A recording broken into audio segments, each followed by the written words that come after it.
You know that feeling, right? That little knot in your stomach just before you're about to contradict someone?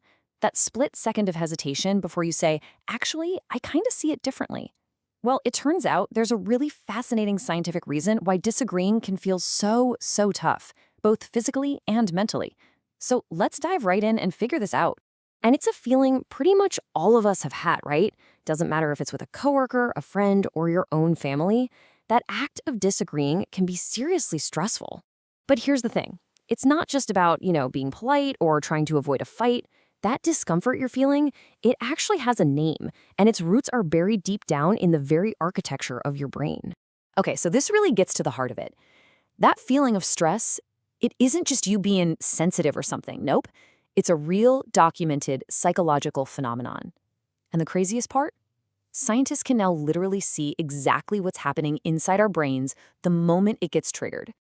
All right, so first up, let's really dig into the biological roots of this discomfort. What is actually going on inside our heads that makes a simple difference of opinion feel like, like such a big, high-stakes deal? The key idea we're talking about here is something called cognitive dissonance. Think of it like a mental alarm that goes off in your brain when you're holding two conflicting ideas at the same time. And, oh yeah, actively disagreeing with someone, that is a major trigger. You're basically creating a conflict by saying, hey, my reality doesn't match your reality, and your brain has to scramble to try and resolve that tension. And here's what's so incredible. We can actually see this happening. I mean, this isn't just some abstract theory. This scan right here shows the exact network in your brain that lights up during cognitive dissonance. You can see specific areas just flaring up. It's a real, tangible, measurable thing that happens when you disagree. It's literally your brain's internal alarm system screaming, whoa, we've got a conflict here that we need to figure out. But get this, and this is what's really fascinating. It's not the same for everybody. Researchers found out that people who usually avoid conflict, the ones who don't speak up that often, they actually show way more brain activity in these areas when they finally do disagree. It's like for them, that mental alarm bell is just louder. It's ringing off the hook. So they feel that stress way more intensely.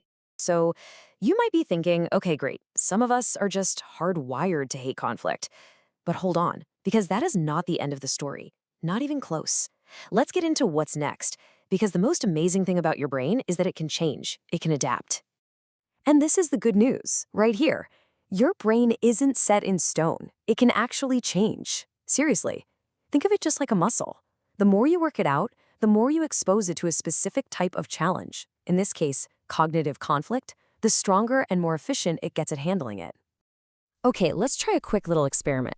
Look at the word on the right side of your screen. I want you to say the color of the ink out loud, not the word you're reading. Go ahead. A little tricky, right? Your brain instantly wants to read red, but at the exact same time it's seeing the color green. Bam, that's a conflict. Your brain has to work to ignore the word so you can say the color. This simple little test, it's like a classic push-up for your brain's conflict control system. And while you were doing that, this is what was going on inside your head. These key parts of your brain were lighting up, working hard to solve that little puzzle. And these are the exact circuits that get stronger and faster the more you use them. Again, it's just like a muscle getting stronger every time you go to the gym. And the science totally backs this up. Studies that use this exact task show that when people are in situations with a lot of conflict, their brains actually start to work less hard to solve each little problem. Why? Because they've adapted. They've gotten more efficient. And the same thing applies to disagreeing with people. Practice can literally, physically rewire your brain to handle disagreement better. Okay, so we know our brains get stressed out by disagreement, but we also know they can adapt with practice. So that leads to a really big question, doesn't it? How can we actually practice disagreeing in a way that's, productive and not just a big fight? Well, this brings us to a really brilliant idea called adversarial collaboration. It was developed by the psychologist Daniel Kahneman, who actually won a Nobel Prize. And the core idea is simple, but man, is it a game changer. You completely reframe the whole point of an argument. The goal isn't to win anymore. The goal is to find the truth. Together. And the real magic of this whole thing is its structure. It takes what could be an emotional shouting match and turns it into a calm, collaborative, almost scientific process. So here's how it works. First, both sides just lay out their positions. Simple. Then they agree on a neutral person, an arbiter that they both trust. Now here's the really cool part. They actually work together to create an experiment or a test for their ideas. And the final golden rule is this. They agree right from the start that they'll accept the results no matter what they are. See? It completely shifts the focus from me and my ego to just the evidence. So let's bring this all home. We started with that kind of awful, uncomfortable feeling in our gut. We traveled all the way to the specific neurons firing in our brain, and now we've landed on a practical way to change the very nature of how we disagree. So let's just quickly recap the big ideas here. Number one, that discomfort you feel when you disagree, it's a real neurological event. It's not just in your head. Number two, your brain can adapt. It's like a muscle that can get stronger and more efficient at handling conflict if you work it out. And number three, using a structured approach can literally transform arguments from battles you're trying to win into collaborations where everyone's just trying to learn. And that really brings us to the final and maybe the most important point of all. Look, disagreeing is gonna happen. It's just a part of life.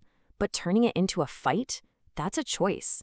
So the next time you find yourself at odds with someone, what if you just paused? And instead of thinking, how can I prove I'm right? You asked, how can we figure this out together? Just think about that. How can you turn your next disagreement into a collaboration?